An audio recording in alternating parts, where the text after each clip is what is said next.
Civil war అనే concept mostly humans లోనే కనిపిస్తుంది.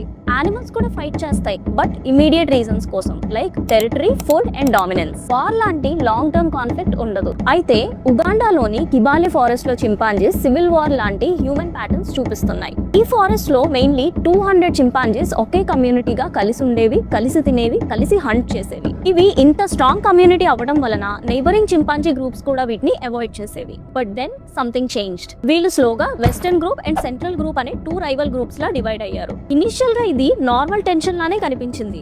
కొన్ని వార్నింగ్ సౌండ్స్, కొన్ని అగ్రెసివ్ లుక్స్ అండ్ ఒకదాన్నొకటి అవాయిడ్ చేయడం లాంటివి. అయితే 2018 సిచ్యువేషన్ ఎక్స్ట్రీమ్ అయింది. వెస్టర్న్ గ్రూప్ లో ఉన్న చిమ్స్ మినీ గ్రూప్స్ లా ఫార్మ్ అయి సెంట్రల్ గ్రూప్ టెరిటరీలోకి వెళ్లడం మొదలు పెట్టాయి.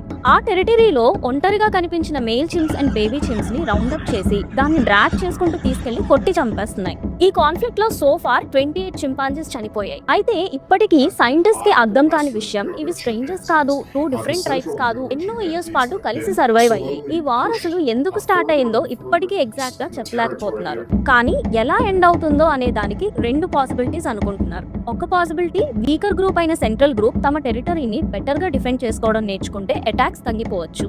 లేదా స్ట్రాంగర్ గ్రూప్ అయిన వెస్టర్న్ గ్రూప్ అటాక్స్ కంటిన్యూ చేస్తూ వీకర్ సైడ్ లో ఆల్మోస్ట్ ఎవ్వరూ మిగలకుండా చేయొచ్చు.